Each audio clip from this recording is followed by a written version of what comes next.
여러분, 하나님이 존재한다면 그것은 중대한 문제가 아닐 수가 없습니다. 하나님이 존재하지 않는다면 사실 아무 문제가 없어요.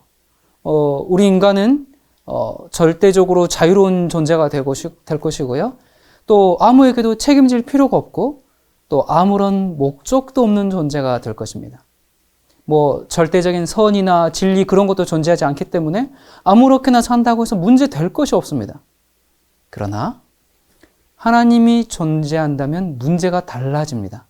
그것도 기독교에서 말하는 그 인간을 창조하신 하나님이시고 또 인간을 구원하시기 위해서 생명을 버리실 만큼 우리를 사랑하시는 하나님이라면, 그리고 우리의 기도를 들으시는 인격적인 하나님이라면 이러한 하나님의 존재는 우리가 신중히 생각해야 할 아주 중대한 사안이 아닐 수가 없습니다.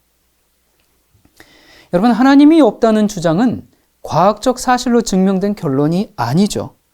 어떤 존재가 없음을 증명하는 것은 있음을 증명하는 경우보다 훨씬 더 어렵습니다. 여러분, 무신론적인 입장은 더 합리적인 선택이 아니고 이론적으로 더 우월한 입장도 아닙니다. 이 무신론적 입장은 훨씬 더 허점이 많아요. 이 문제에 대해서 정말 지적인 고민을 해본 사람은 그래서 무신론보다는 그 불가지론의 입장을 선택하기도 합니다. 이 불가지론자들은 뭐라고 얘기하냐면 하나님이 있는지 없는지 난 모르겠다. 그렇게 얘기합니다. 그래서 불가지론자들에게 있어서 이 모든 지식이라는 것은 다 불확실한 거예요. 그래서 불가지론자에게 확실한 것은 아무것도 확실히 알 수 없다. 이것만이 그들에게 확실할 뿐입니다. 모든 지식은 불확실하기 때문에 이제 그렇다라고 불가지론자들은 말하긴 하는데, 근데 이 불가지론에도 문제가 없는 게 아니에요. 만일 모든 것이 그렇게 불확실하다면 그 모든 것이 불확실하다는 그 지식은 어떻게 그토록 확실한지 참으로 궁금합니다. 그래서 아무것도 확실히 알 수 없다, 그렇게 불가지론을 주장하는 바로 그 지식도 불확실할 것이기 때문에 그렇습니다. 자, 이렇게 볼 때 이 불가지론의 입장은 자신의 입장조차도 제대로 지지하지 못하는 그런 입장입니다. 그래서 우리가 인정하든지 인정하지 않든지 존재하는 것은 존재합니다. 무신론자가 하나님의 존재를 부정한다고 해서 하나님이 사라지는 것이 아니죠. 어떤 의미에서 이 무신론자는 하나님이 없음을 객관적으로 증명한 사람들이라기보다는 하나님이 없기를 정말 주관적으로 소망하는 사람들이 무신론자가 아닐까 그렇게 생각합니다. 자, 그러므로 하나님이 존재한다면 그 다음에 자연스럽게 생각할 수 있는 것은 그 존재하는 하나님이 도대체 어떤 분이신가 하는 것입니다. 또한 하나님을 믿게 되는 것은 그냥 어떤 전능한 존재를 그저 인정하는 것 그 이상의 일이기 때문에 그분이 어떤 존재인지를 이해하는 것은 아주 중요한 일이죠. 때때로 사람들은 하나님이나 또 어떤 신의 존재를 인정하긴 하는데 대부분의 경우에 어떻게 인정하냐면 자기가 자기 나름대로 생각한 그 하나님이나 그 신의 모습대로 생각하려는 그런 경향이 좀 있어요. 여러분, 하나님을 믿는다는 것은 하나님과 교제를 시작한다는 뜻입니다. 자, 이런 교제를 하기 위해서는 하나님은 어떤 분이신지, 어떤 존재인지 그걸 우리가 반드시 알아야 합니다. 많은 사람들이 하나님에게 별로 관심이 없거나 또는 전혀 관심을 갖지 않는 그 이유는 아마도 그들의 이미 상상 속에서 하나님은 이러이러한 분이야 그렇게 이제 미리 생각한 것이 있기 때문일 것입니다. 우리는 각자가 다 그 하나님에 대한 자신이 생각하고 있는 자신만의 개념들을 다 가지고 있죠.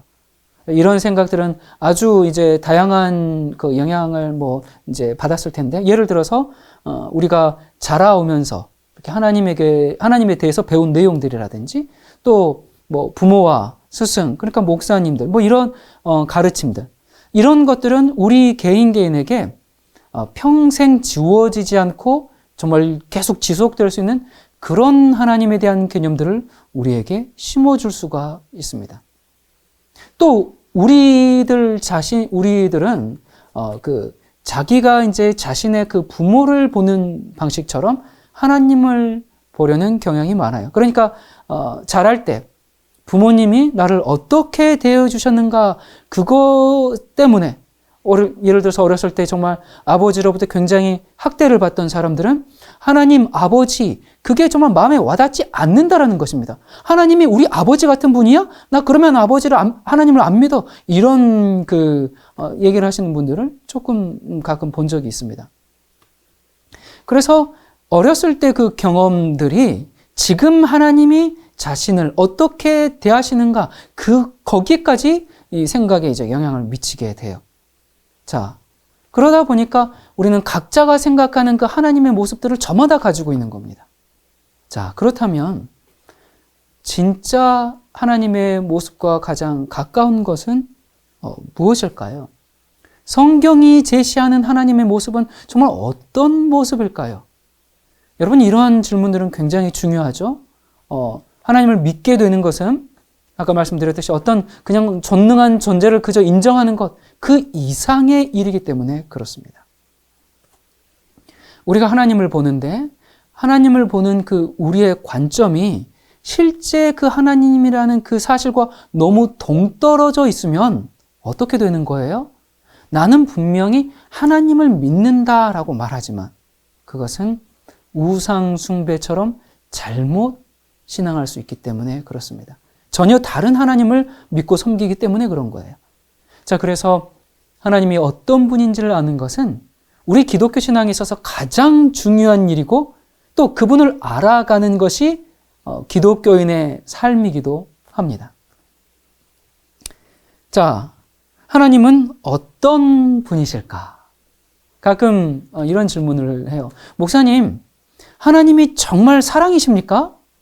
이런 질문을 던지는 사람들을 만나게 됩니다. 자, 신약의 예수님의 모습은 사랑의 하나님 같은데 이 구약에서 나오는 모습은 또 좀 심판과 또 형벌을 주시는 그런 모습들 때문에 어떤 이들이 정말 신약의 그 하나님과 구약의 하나님은 같은 분입니까? 그렇게 질문을 하게 됩니다. 자, 여러분, 인간이 스스로 하나님을 알 수 없기 때문에 하나님에 대해서 우리가 제대로 이해하기 위해서 반드시 필요한 게 있어요. 하나님을 제대로 이해하려면 뭐가 필요할까요? 어떤 정말 훌륭한 목사님께서 잘 설명해 주는 그런 걸 들으면 될까요? 그렇지 않죠. 하나님을 제대로 이해하기 위해서 반드시 필요한 것이 있는데 그것은 바로 하나님께서 특별히 계시해 주신 성경입니다. 그걸 특별 계시라고 하죠. 그래서 하나님을 우리가 제대로 알기 위해서는 성경의 어느 일부분에 국한된 그런 하나님이 아니라 성경 전체에 계시된 그 하나님을 우리가 보는 것이 아주 필수적이에요. 그래서 호세아 선지자가 뭐라고 했습니까? 내 백성이 지식이 없으므로 망하는도다라는 그 하나님의 탄식을 기록했습니다. 여러분, 우리가 이 하나님의 뜻을 제대로 알기 위해서는 구약만 읽어도 안 되고요. 또 신약에만 치우쳐도 안 됩니다. 많은 사람들이 또 많은 교회들이 성경을 제대로 이제 이해하지 않고 오해함으로 그냥 구약은 잘못된 거, 이제 우리는 신약 시대이기 때문에 신약만 본다, 그렇게 얘기하는데 정말 그건 위험한 생각이죠. 우리는 성경 전체에 나타난 하나님의 계시를 종합적으로 비교하면서 읽을 때 우리는 그 하나님에 대한 보다 더 온전한 이해를 가질 수가 있을 것입니다. 성경에서 이렇게 보면 어떤 파트는 이 하나님의 공의가 강조된 반면에 또 어떤 부분에서는 하나님의 사랑이 강조되고는 합니다. 자, 둘 중 어느 한쪽으로 지나치게 치우쳐서 그것은 하나님의 올바른 이해가 될 수가 없습니다. 하나님은 분명 사랑이신 분이지만 공의가 실종된 그런 모습의 사랑은 절대 아니지요. 자, 많은 사람들이 구약은 좀 무서운 하나님, 심판의 하나님, 형벌의 하나님 그렇게 좀 오해를 하는데 여러분 하나님은 구약 성경에서 당신이 어떤 성품을 가지고 있는 정말 신인지 5가지로 한 성경절 안에 5가지를 요약해서 말씀해 주셨어요. 그게 그 유명한 출애굽기 34장 6절입니다. 여기에 보면 자비롭고 은혜롭고 노하기를 더디하고 인자와 진실이 많은 하나님이십니다. 이것을 한마디로 말하면 뭐겠어요? 무슨 하나님이겠어요? 사랑의 하나님. 구약의 하나님도 사랑이십니다. 구약에도 사랑과 공의가 있고 신약은 신약에도 마찬가지로 사랑과 공의가 있죠. 자, 그래서 이 사랑이라는 것은 동전의 양면과 같이 한쪽은 사랑이 있으면 반드시 공의와 함께 존재합니다. 자, 분명히 이 5가지 하나님의 그 사랑의 성품을 말씀해 주신 다음에 이제 이어서 뭐라고 말씀하시는가? 인자를 1000대까지 베풀며 악과 과실과 죄를 용서하나 형벌받을 자는 결단코 면죄하지 않고 아비의 악을 자녀손 3, 4대까지 보응하리라. 여러분이 사랑과 공의가 조화되어 있습니다. 공의도 정말 무자비하지 않고요. 공의를 집행할 때도 사랑이 담겨 있습니다. 여기 보다시피 1000대까지 인자를 베푸는 것과 3, 4대 이런 이 수적인 비교에서도 우리가 알 수가 있죠. 만약에 동전의 양면 중에서 그 한쪽 면인 사랑만 강조하고 다른 쪽 면인 공의를 지워버리면 여러분 어떤 일이 일어날까요? 정말 사랑의 그 결정 그 자체일까요? 또 반대로 다른 한쪽인 사랑을 지우면 어떻게 될까요? 어느 쪽이든지 한쪽 면을 지워버리게 되면요. 결국 다른 쪽 면도 사라져버리게 됩니다. 그러니까 사랑이 없는 공의는 있을 수가 없고 공의가 없는 사랑도 마찬가지입니다. 그래서 하나님의 성품의 양면인 이 사랑과 공의는 결코 분리해서도 안 되고 될 수가 없는 것입니다. 이 거짓의 아비 사탄이 하는 그 가장 효과적인 공격은 바로 하나님의 이름을 가지고 하나님을 오해하게 만드는 겁니다. 어떻게 했는가? 하나님의 그 한쪽의 특성인 공의만 강조하거나 아니면 사랑만 강조해서 어느 한쪽으로 치우치게 함으로 그는 성공을 거두어왔죠. 현대 기독교회가 바로 이 두 함정에 지금 빠져 있습니다. 이런 사탄의 속임수는 에덴 동산에서부터 있었어요. 옛뱀 사탄이 하와를 속일 때 뭐라고 했습니까? 하나님이 참으로 너희더러 동산 모든 나무의 실과를 먹지 말라 하시더냐? 이런 의심을 일으키는 질문으로 시작을 했습니다.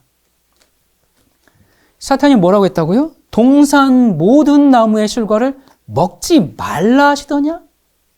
이렇게 하면서 그 에덴 동산에 있는 그 많은 실과들이 있는데 하나님께서 그것을 전부 정말 마음대로 먹지 못하게 한 것처럼 하나님을 인정 없고 가혹한 분으로 소개하고 사람들에게 각인을 시키죠. 자, 이 거짓의 아비 사탄이 에덴 동산에서부터 지금까지 인류를 공격할 때 줄기차게 사용해온 이 방법은 하나님의 공의에 대한 지나친 강조를 통한 것이었습니다. 그래서 이제 그것이 점점 발전해가지고 하나님께서 정말 스스로 창조한 정말 그 인간이 하나님을 믿지 않고 살았다고 해서 1000년도 아니고 10만 년도 아니고 1억 년도 아닌 영원히 지글지글 타는 그 고통 속에서 형벌을 받아야 한다고 그렇게 가르쳐 왔습니다. 누가요? 성경이요? 아니요. 사탄이. 그래서 사람들은 하나님을 정말 무자비한 이 공포심을 가지고 대하게 되었고 그분은 정말 가혹한 분이라고 그렇게 여기게 되었습니다. 그래서 사탄은 정말 사람들로 하여금 하나님은 정말 엄정한 재판관이어가지고 조금만 잘못해도 그냥 엄벌에 처하거나 영원히 지글지글 타는 불에 나를 그냥 담근데 또 아니면 정말 그 인색한 고리 대금업자 같이 정말 뭐 하나 그냥 탈탈 먼지 털어가지고 나를 이렇게 이 심판하는 그런 분으로 생각하게 만들었어요. 그래서 또 뭐 그 사람들의 허물과 잘못을 찾아내가지고 어떻게 하면 저 사람들을 벌을 줄까 늘 그것만 생각하고 그렇게 쳐다보고 주목하는 분인 것처럼 그렇게 이것은 공의가 아니라 폭력이죠. 이건 사랑이 없는 이 잔인함입니다. 자, 그런데 또한 이 사탄은 반대로 하나님은 너무나 사랑이시기 때문에 죄인을 결코 형벌에 처하지 않으시고 모든 사람을 다 구원하실 것이다. 이렇게 속이는데 또한 성공을 거두고 있습니다. 염려하지 말아라. 우리가 죄를 지어도 잘못을 범해도 우리는 예수님을 믿음으로 그분의 피값으로 다 구원받았기 때문에 너무 걱정하지 마라. 이런 기막힌 거짓말이 교회를 휩쓸고 있죠. 양쪽으로 치우친 이 두 함정이 교회를 지금 집어삼키고 있습니다. 이런 하나님에 대한 오해를 해소하기 위해서 하나님은 여러 방법들을 통해서 진리의 음성을 보내시고 계시죠. 하지만 사람들은 자기들이 알고 있는 그 교리, 신조, 교단의 방향과 조금이라도 다르면 금세 뭐라고 해요? 저거 이단! 그렇게 하면서 배척하죠. 여러분, 성경은 누구나 읽어도 깨달을 수 있는 아주 단순한 진리임과 동시에 아무리 뛰어난 학자가 평생을 연구해도 이해할 수 없는 시대를 초월한 참으로 심오한 책입니다. 내가 배운 지식, 그 편견, 그것들 다 내려놓고 우리가 겸손한 마음으로 성경을 펴고 성경 기자들을 감동시켰던 그 하나님의 영광이 오늘 나에게도 임하기를 우리가 간절히 기도합시다. 그래서 공의와 사랑이 올바른 균형을 잡고 인류를 진리 가운데로 인도할 수 있기를 간절히 바랍니다. 감사합니다.